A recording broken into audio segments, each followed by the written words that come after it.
전국에 계시는 재림 성도 여러분 안녕하십니까? 천국을 연습하는 교회, 오늘은 광대하고 유한 문이라는 제목으로 말씀을 함께 나누도록 하겠습니다. 하나님의 말씀, 사도행전 19장 8절부터 10절의 말씀을 봉독하도록 하겠습니다. 바울이 회당에 들어가 석 달 동안 담대히 하나님 나라에 관하여 강론하며 권면하되 어떤 사람들은 마음이 굳어 순종하지 않고 무리 앞에서 이 도를 비방하거늘 바울이 그들을 떠나 제자들을 따로 세우고 두란노 서원에서 날마다 강론하니라.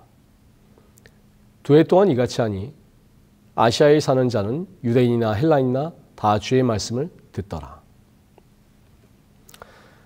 세상엔 참으로 뜻밖의 것으로 유명해지는 사람들이 종종 있습니다. 지금 이 여인도 그런 사람들 중에 한 사람인데, 이 여인은 정말 생각지도 못한 것으로 세계적으로 유명해진 사람입니다. 이 여인이 무엇으로 유명해졌을까요? 이 여인의 이름은 곤도 마리에, 일본 여인입니다. 이 여인이 왜 전 세계적으로 유명해졌는가 하면 이유가 아주 희한한데, 정리정돈을 대단히 잘하기 때문입니다. 이 곤도 마리아의 책 인생이 빛나는 정리의 마법은 뉴욕타임스의 베스트셀러 자리를 86주째 지키고 있다고 합니다. 그녀의 이름을 줄여 만든 곤마리 정리법은 세계적인 유행이 되어가고 있습니다. 참 정리정돈만 잘해도 이렇게 세계적으로 유명해지고 출판과 강연 등으로 밥 벌어먹고 살 수가 있는 것입니다. 이 곤도마리의 정리정돈 법칙을 간단하게 말씀을 드리면은 자기의 물건을 5가지 범주, 의류, 책, 서류, 소품, 사진과 같은 추억의 물건에 따라서 이제 분류한 다음에 하나씩 내가 얼마나 가지고 있는지 살펴보고 평가하는 것입니다. 그리고 이게 가장 중요한데, 평가의 기준이 뭐냐면은 물건을 하나씩 꼭 안아보고 만져봤을 때 설레는지 아닌지 여부입니다. 설렘을 주지 않는 물건에게는 그동안 고마웠다고 말하고 적당한 곳으로 보낸다라고 이렇게 그러는데, 한마디로 버린다는 것이죠. 이 곤도마리에는 자신이 무소유를 쫓는다고 오해하는 사람들을 향해서 자신은 꼭 필요한 소유를 통해 기쁨을 누리는 사람이라고 말합니다. 자, 우리 성도님들 정리정돈 잘 하십니까? 대개 정리정돈 잘 못하는 분들 보면 한 가지 공통점이 있습니다. 잘 버리지 못해요. 그러면 정리정돈이 안 됩니다. 거기서 더 나가서 계속 뭔가를 어디서 가져오면은 답이 없습니다. 저는 나름대로 잘 버리는 편이라 생각하는데, 이 책을 보고서 제가 옷장에 옷을 보니까 설레이지 않는 옷들이 너무 많습니다. 그래서 이제 좀 실천을 해보고자 저희 내자에게 이 곤도 마리의 유튜브 영상을 보여줬는데 별 반응이 없습니다.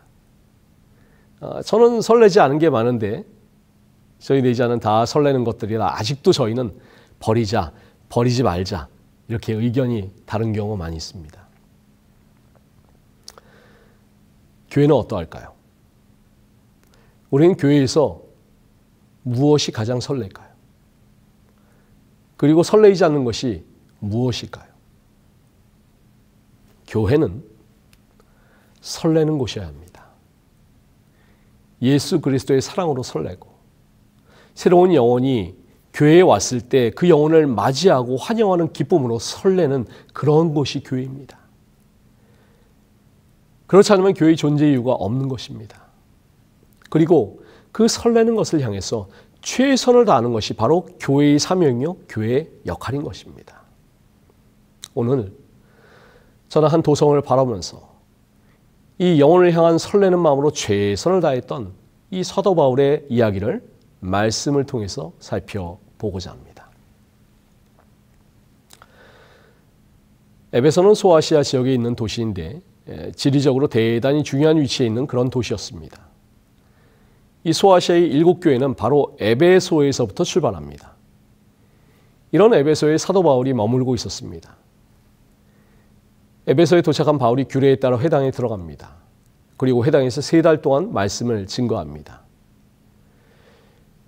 그런데 8절부터 10절의 말씀을 보시면 외형적으로 볼 때는 마치 바울의 사역이 실패한 것처럼 보입니다. 반응이 안 좋았어요.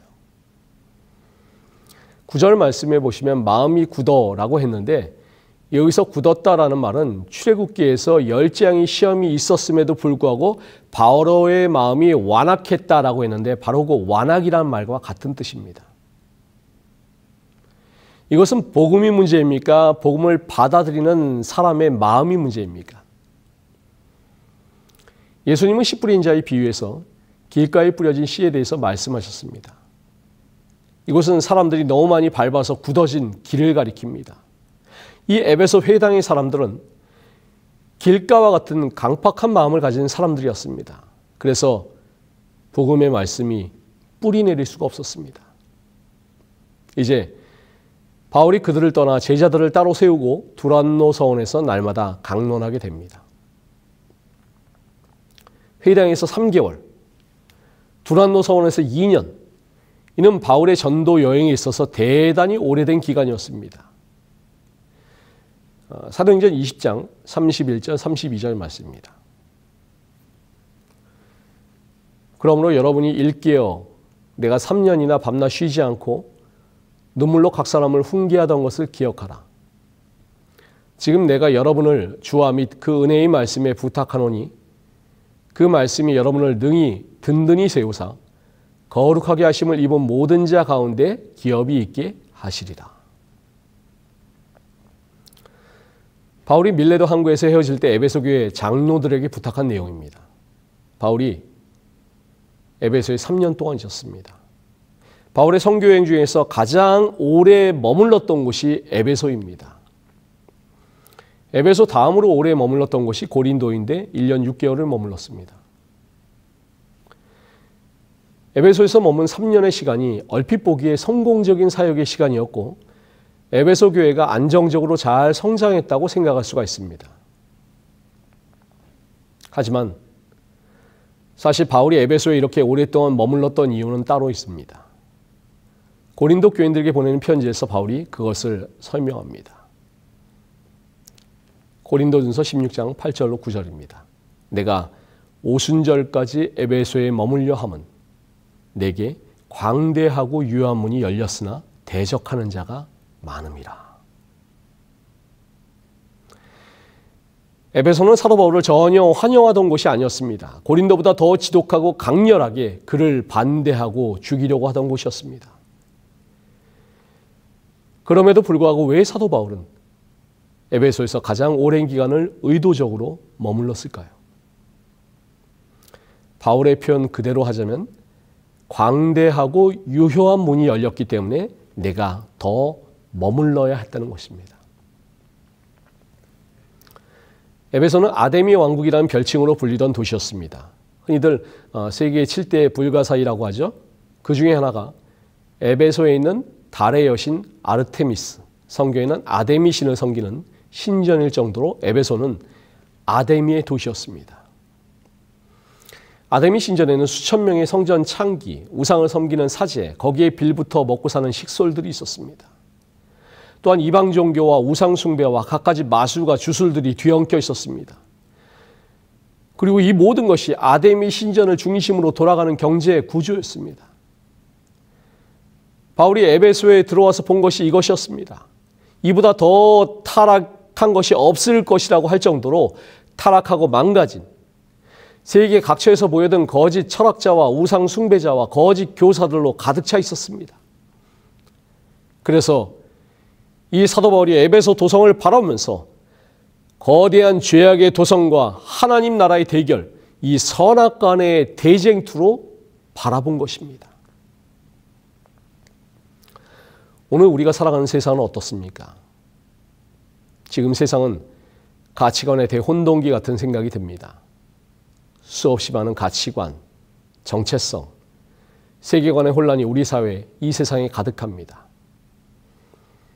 우리가 뉴스를 볼 때마다 수많은 다른 견해, 가치관, 이념의 충돌로 인한 국가 간의 갈등, 우리 사회 안에서의 갈등을 마주하게 됩니다.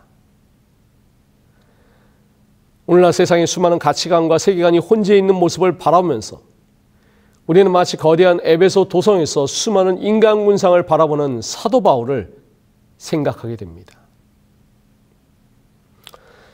그렇다면 이런 복잡한 가치관과 세계관의 용광로 에베소를 바라보면서 사도 바울이 어떠한 마음을 가졌을까요? 사도행전 19장 8절에 보시면 바울이 회당에 들어가 석 달 동안 담대히 하나님 나라에 대하여 강론했다고 말씀합니다. 바울은 항상 하나님 나라에 대하여 설교했습니다. 하나님 나라는 그의 가장 주된 관심사였습니다. 이것은 비단 사도 바울뿐만 아니라 당시의 사도들 모두의 동일한 관심사였습니다. 사도행전의 가장 처음에 어떻게 시작하는지 한번 보실까요? 1장 3절입니다. 그가 고난 받으신 후에 또한 그들에게 확실한 많은 증거로 친히 살아계심을 나타내사 40일 동안 그들에게 보이시며 하나님 나라의 일을 말씀하시니라. 누가는 사도행전을 기록하면서 예수님의 부활 이후의 40의 행적은 하나님 나라의 일을 말씀하심이라고 소개하면서 사도행전을 시작합니다. 사도행전은 하나님 나라에 대하여 말씀하는 것으로 시작합니다. 자, 그렇다면 사도행전의 제일 마지막은 어떻게 끝을 맺을까요? 28장 31절입니다. 하나님 나라를 전파하며 주 예수 그리스도에 관한 모든 것을 담대하게 거침없이 가르치더라. 이 말씀에서 보시는 것처럼 사도행전의 시작도 하나님 나라, 사도행전의 마지막도 하나님 나라입니다. 사도 바울은 에베소에 머무르면서 이 거대한 어두운 가운데 있는 도성을 바라보면서 그가 하나님 나라를 생각했습니다. 이 흑암 가운데 죽어가는 백성들을 바라보면서 그들에게 이 하나님 나라의 소망을 전해 주어야겠다는 간절함에 사로잡히게 된 것입니다. 바울이 쓴 많은 책들 중에서 바울의 기독교적 세계관이 가장 깊이 녹아들어가 있는 책을 꼽으라면 바로 로마서입니다. 로마서는 기독교 세계관의 교과서입니다. 이 바울이 말하는 세계관의 정의가 무엇일까요? 로마서의 한 구절이 바로 바울의 세계관을 정의하고 있습니다. 로마서 12장 2절입니다. 너희는 이 세대를 본받지 말고 오직 마음을 새롭게 함으로 변화를 받아 하나님의 선하시고 기뻐하시고 온전하신 뜻이 무엇인지 분별하도록 하라. 여기서 분별하라는 말은 하나님의 뜻이 좋은지 나쁜지 시험하라는 말이 아니라 하나님의 뜻을 알게 된다, 발견한다, 찾는다, 배운다라는 그런 말입니다. 바울은 당대의 강력하고 다양한 세계관들과 맞서 싸웠습니다. 유대인의 율법주의, 종교인의 외식과 형식주의, 플라톤의 이원론, 정신적인 쾌락주의, 궤변론자들의 스토아주의 등 이루 말할 수가 없었습니다. 이러한 세상의 세계관에 휩쓸리지 말고 본받지 말라고 말합니다. 이 세대를 본받지 않으려면 이 세대를 잘 알아야 합니다. 우리 주변의 잘못된 세계관을 잘 분별하지 못하는 교회는 이리저리 휩쓸리게 됩니다. 고린도 교회가 그랬습니다. 이 고린도 교회가 직면한 문제를 보면은 교회 안에 바울파니, 베드로파니, 아볼로파니 하면서 온갖 파당이 생겼고 각종 은사에 우열 논쟁이 있었고 계모를 성폭행하는 사람이 있는데도 징계도 하지 않고 거기에다가 동성애자들도 있었습니다. 이 세대를 올바로 분별하지 못하니 교회가 우왕좌왕하고 혼란이 일어나는 것입니다. 바울은 올바른 세계관을 소유하기 위해서 에베소 4장 13절에서 이렇게 권면합니다. 우리가 다 하나님의 아들을 믿는 것과 아는 일에 하나가 되어 온전한 사람을 이루어 그리스도의 장성한 분량이 충만한 데까지 이르리니. 바울의 권면은 믿는 것과 아는 것을 하나 되게 하는 그런 것이었습니다. 성경과 모든 지식을 하나 되게 하여 성경적 세계관, 기독교적 세계관을 올바로 세우라고 말하는 것입니다. 그 역시 그러한 마음으로 에베소 교회를 돌보았습니다. 그럴 때 에베소 교회가 성장하고 부흥했습니다. 에베소 교회를 중심으로 소아시아에 7교회가 세워지게 되었고 이들을 중심으로 하나님 나라의 복음이 전파되게 된 것입니다. 사도행전 19장 9절입니다. 어떤 사람들은 마음이 굳어 순종하지 않고 무리 앞에서 이 돌을 비방하거늘 바울이 그들을 떠나 제자들을 따로 세우고 두란노 서원에서 날마다 강론하니라. 바울이 에베소에 머무를 때 그 유명한 두란노 서원이 등장합니다. 우리가 성경에서 많이 보기는 보았는데 이 두란노 서원이라는 것이 도대체 어떠한 것이었을까요? 이 두란노 서원이 세워진 배경을 한번 살펴보도록 하겠습니다. 당시 헬라 세계에서 가장 유명한 직업은 철학자였습니다. 당시 사회는 철학이 발달하고 수사학이 발달했습니다. 언변이 좋고 논리가 심오한 철학자들 주변에는 늘 구름대 같은 사람들이 몰려들었습니다. 그리고 늘 철학자들의 강의를 듣기를 원했습니다. 예나 지금이나 사람들이 모여들면 공짜는 없죠. 돈을 내야 됩니다. 그래서 당시 철학자들도 심오한 강의를 하면서 이 강사비를 받았습니다. 그러다 보니까 너도 나도 강사비를 받으려고 가짜 철학자들도 많이 생기고 굉장히 많은 혼란이 있었습니다. 많은 사람들이 말도 안 되는 이상한 학문과 이론을 설파하면서 이 에베소 사람들의 마음이 혼란해집니다. 자, 우리 성도님들, 두란노라는 이름을 많이 들어보셨을 것입니다. 두란노로 유명한 출판사와 서점도 있죠. 도대체 두란노는 그 정체가 무엇일까요? 두란노가 뭐냐면 사람 이름입니다. 그러면 두란노는 어떤 사람이었을까요? 그리스도인이었을까요? 초대교인이었을까요? 안타깝게도 두란노는 초대교인도 그리스도인도 아니었습니다. 두란노는 헬라어로는 티란노스라고 하는데 당시에 그 에베소 지역에서 대단히 인기가 많은 철학자였습니다. 이 사람이 철학 강의로 돈을 많이 벌었습니다. 그래서 건물을 샀어요. 건물주가 됐습니다. 건물주가 된 것입니다. 이 두란노 서원이라고 할 때 서원은 헬라어로 스콜레라고 하는데 개인 학당을 의미합니다. 헬라 철학자의 개인 학당입니다. 헬라 철학자가 이 개인 학당을 통해서 학생들을 모집하고 철학을 가르치는데 요즘 말로 하면은 학원입니다. 헬라 철학자 티란노스는 자기 건물을 가지고 자기 건물에 학원을 차린 철학자입니다. 그렇다면 바울이 어떻게 이 두란노 서원에서 말씀을 가르치게 되었을까요? 바울이 에베소에 머무를 때 교회에서 생활비를 지원받지 않았습니다. 바울이 그것을 받기를 원치 않았습니다. 왜냐하면 당시 에베소에서는 철학자들이 사람들에게 강사료를 받으면서 강의를 하고 있었기 때문에 바울도 그렇게 지원을 받으면 자칫 사람들의 오해를 살 수가 있었기 때문입니다. 저 사람도 가짜인데 돈 벌려고 지금 이상한 것을 가르치고 있는 것이 아닌가 이런 오해를 사기 싫었기 때문입니다. 그래서 아무런 지원을 받지 않았습니다.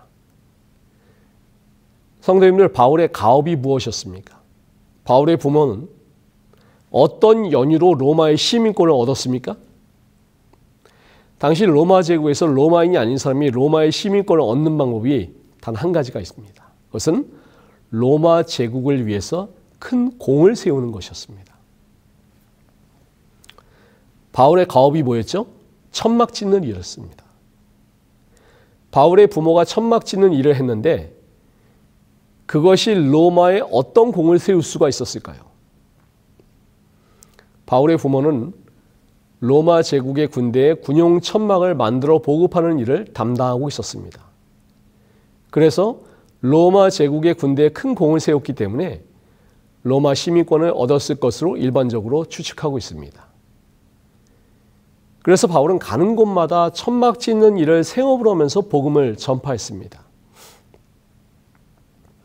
이 고린도에서 브리스길라와 아굴라 부부를 만날 때에도 시장에서 천막 짓는 일을 찾기 위해 헤매다가 이들 부부와 운명적으로 만나게 되면서 그 가정에서 고린도 교회가 시작하게 된 것입니다. 자, 그런데 우리 성도님들, 내 생업을 하면서 다른 일에 신경을 쓰는 것이 쉽습니까? 어렵습니까? 참 쉽지가 않습니다. 먹고 살기 위해서 일하는 것도 정말 치열하고 바쁩니다. 그런데 그 와중에 교회 일을 하는 것은 정말 더 어려운 일입니다. 사도 바울이 어땠을까요? 당시에 지중해를 중심으로 한 지역은 예나 지금이나 시에스타라는 풍습이 있습니다. 대낮에는 날씨가 너무 덥기 때문에 도저히 일을 할 수가 없어요. 그래서 모든 사람이 점심 식사 시간 이후에는 일정 시간 동안 낮잠을 자는 것입니다. 이 낮잠 시간을 가리켜서 시에스타라고 합니다. 이 낮잠 시간에는 아무런 일도 하지 않습니다. 당연히 철학자들의 강연도 이 시간에는 하지 않습니다.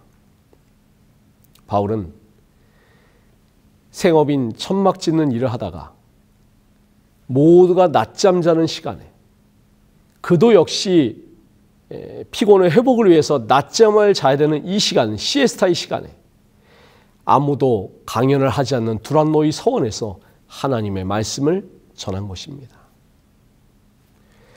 하루 종일 일하기에는 너무 더워서 체력을 보충하기 위해 낮잠을 자야 하는 시간, 그 시간은 바울 본인에게도 매우 힘든 시간이었을 것입니다. 하지만 그는 그 빈 시간을 이용해서 두란노의 서원에서 하나님의 말씀을 전했고 영적으로 암과도 같은 에베소 도성에 사는 말씀에 허기진 사람들에게 하나님의 말씀을 전한 것입니다. 바울이 이 일을 2년 동안 계속한 것입니다. 하나님의 말씀을 전하는 두란노 서원에서의 2년은 길고 긴 과정이었지만 다음과 같은 결론을 얻게 되었습니다. 19장 20절입니다. 이와 같이 주의 말씀이 힘이 있어 흥왕하여 세력을 얻으니라. 하나님의 말씀이 전해지면서 거짓 가르침과 미신과 주술들이 사라지고 하나님 나라의 통치가 임하게 된 것입니다. 주의 말씀이 흥왕하여 세력을 얻게 된 것입니다. 사도 바울은 에베소 도성의 죄악된 모습에서 충격을 받고 한 사람이라도 더 구원하기 위해서 남들이 다 낮잠 자는 그 시간에 최선을 다해서 하나님의 말씀을 전했습니다. 이 두란노 서원은 한 사람이라도 더 살리기 위한 바울의 애타는 마음, 간절한 마음을 발견할 수 있는 그런 곳이었습니다. 바울은 이 거대한 도시 에베소를 바라면서 광대하고 유효한 문이 열렸다고 이야기합니다. 그는 예수님의 눈으로, 복음 전도자의 눈으로 이 에베소 도성을, 에베소 영혼들을 바라본 것입니다.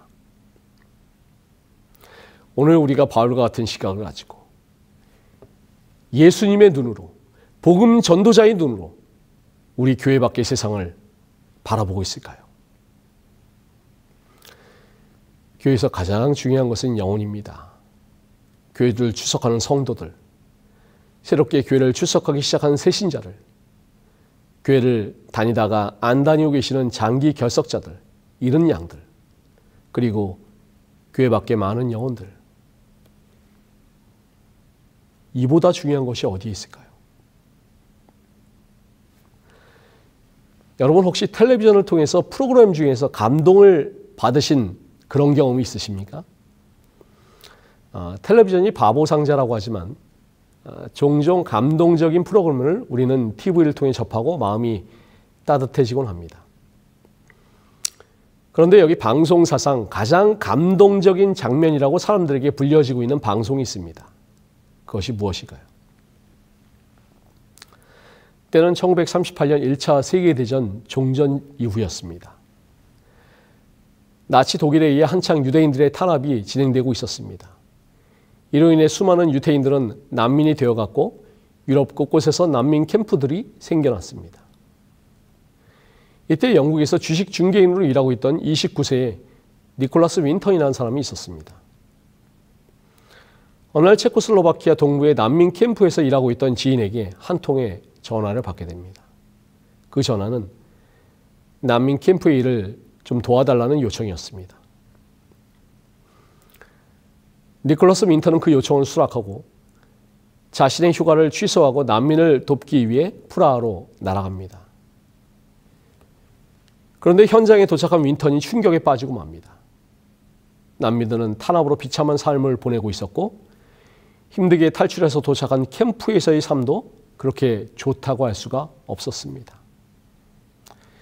그리고 그 중에서도 이 전쟁과 재난에서 가장 약자라고 할 수 있는 어린아이들은 보호받지도 못하였고 도울 여력이 없어서 방치되고 있었습니다. 윈터는 부모와 헤어져서 난민 캠프에서 홀로 지내고 있는 아이들이 안타까워하며 체코가 독일 수중에 점령된다면 이 아이들의 운명이 어떻게 될까? 그 잔인한 운명의 아이들이 과연 그 운명을 감당할 수 있을까 고민하다가 중대한 결심을 하게 됩니다. 아이들을 구하자. 결심이 바로 행동으로 나타납니다. 영국으로 돌아간 윈턴이 영국 정부의 허가를 얻어 체코 킨더 트랜스포트라는 조직을 만들고 구출을 개시합니다. 영국의 여러 곳에서 후원을 받기 위해 뛰어다녔고 아이들의 새로운 가족을 구하기 위해 뛰어다녔고 자신들을 방해하는 나치에게 뇌물을 쓰고 아이들을 수송할 기차를 수배하며 모자란 돈은 자신이 부담하며 차근차근 준비해 나갔습니다. 그리고 1939년 4월에 아이들 20명을 태운 첫 열차가 프라하를 떠났습니다. 자신을 보내지 말아달라고 우는 아이들과 그런 아이들을 포기할 수밖에 없는 부모들을 뒤로 한 채 아이들을 구해옵니다. 그 뒤로도 나치의 위협을 받으면서도 윈턴과 그 동료들은 8번의 열차를 운행하고 배를 움직였고 그리하여 669명의 어린이들을 영국으로 탈출시켜 양자로 보내는 활동을 계속해 나갔습니다. 그리고 다가오는 전쟁의 어두운 그림자 속에서 한 명이라도 더 살려야 한다는 마음으로 그해 9월 9번째이자 마지막 열차가 250명, 지금까지 가장 많은 아이들을 태우고 출발했습니다. 하지만 그 열차는 영국에 도착하지 못했습니다. 히틀러의 국경 봉쇄로 인해서 열차는 행방불명되었고 열차에 탄 250명의 아이들을 다시는 볼 수 없었습니다. 그는 자책하여 죄책감에 빠졌고 전쟁이 발발하면서 공군으로 참전하면서 이 일은 모두에게 잊혀져 갔습니다. 그리고 시간이 흘러서 1988년 윈턴의 아내가 다락방을 정리하다가 아이들의 정보와 사진이 잘 정리된 서류와 스크랩북을 발견합니다. 그 스크랩북을 보면서 윈턴은 자랑스러워하기는커녕 다 지난 일이라고 오히려 피하고 싶어하는 분위기였습니다. 구한 사람보다 구하지 못한 사람을 생각하면서 아직도 자책하고 있었던 것입니다. 서류를 다 처분해서 없애려던 윈턴을 부인이 말리면서 아이들의 정보와 그 양부모들의 주소까지 상세히 기록된 자료를 처분하는 것은 안 될 일이라고 설득을 했습니다. 그리고 이 자료들은 기사가 되고 영국의 BBC에서 방송이 되어서 그가 아이들을 구한 이야기, 그의 업적이 전 세계에 알려지게 되었습니다. 하지만 기뻐하거나 자랑스러워하지 않는 니콜라스 윈턴, 그런 그를 위해서 BBC에서는 한 프로그램을 준비합니다. 지금 사진 속의 소녀가 그의 곁에 앉아 있습니다. 물론 그에게는 비밀로 하고 바로 그가 구한 행위는 결코 헛되지 않았음을 알려주기 위해, 그리고 그게 다가 아니었습니다. 혹시 오늘 여기 계신 분들 중에 니콜라스 윈턴에게 생명을 구해준 분이 있다면 일어나 주시겠습니까? 사회자의 멘트에 단순히 일반 방청객으로 보였던 이들이 하나둘씩 일어나고 결국에는 모두가 다 그 자리에서 일어났습니다. 그렇습니다. 그 자리에 있던 모든 방청객들은 니콜라스 윈턴이 목숨을 걸고 구했던 아이들이었던 것입니다. 그가 구한 아이들은 성장하여 가정을 이루었고 669명이 6,000명 이상이 되었다는 사실.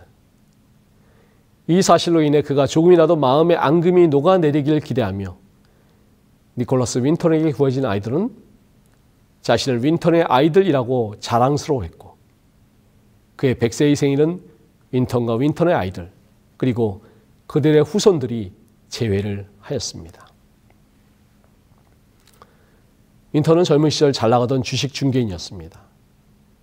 돈도 많이 벌고 안정적인 삶을 살았습니다. 하지만 프라하에서 본 그 어린이들의 모습이 그의 세계관을 바꾸어 놓았습니다. 그는 자기의 능력과 자기의 재력으로 위기에 빠진 영혼들을 살릴 수 있는 광대하고 유효한 문이 될 수 있음을 보았습니다. 그래서 자신의 안정적인 삶을 뒤로하고 그는 오직 위험에 처한 어린이들을 구출하는 데 그의 인생을 바쳤습니다. 한 푼이라도 더 벌고자 최선을 다해 살아왔던 그가 한 명이라도 더 구하기 위해 최선을 다하는 삶으로 인생이 변화된 것입니다. 우리도 바울처럼, 니콜라스 윈턴처럼 세상에서 그저 잘 먹고 잘 사는 것이 가장 큰 가치가 아닌 하나님께서 나에게 주신 능력과 달란트로 우리의 안문을 활짝 열어서 영혼들을 구원하기 위해서 최선을 다해야 하지 않을까요? 우리는 우리가 살고 있는 이 도성을 어떠한 눈으로 바라보며 살아가고 있습니까? 세상 사람들하고 별반 다를 바 없는 그런 이슈가 우리의 관심사가 되지 않습니까? 우리는 이 세상을 바라보면서 세상 사람들이 갖고 있는 시각으로 서로를 바라볼 것이 아니라 사도 바울과 같은 복음의 열정적인 눈으로 세상을 바라보면서 앞문을 활짝 열어 영혼을 맞이하고 뒷문을 꼭꼭 걸어 잠그는 그런 복음과 영혼의 목장을 함께 만들어 나가기를 소망합니다. 그리하여 우리의 교회가 새롭게 기록되는 사도행전의 경험이 우리 모든 성도님들의 경험이 되시기를 간절히 바라면서 말씀을 마치겠습니다.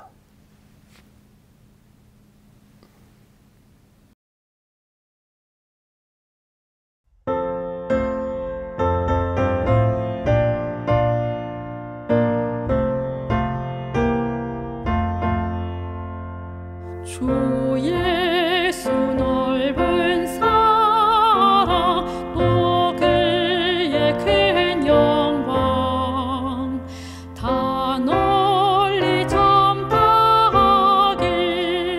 내 맘의 원일세 이 복음 전파함은 생명의 진리요 내 맘의 모든 소원 만족해 함일세 이 복음 전파하여 그 사랑 알게 하고 온 세상 구원하길 내 평생 원일세 이 복음 전할 때에 큰 기쁨 넘치는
감사하신 아버지 하나님,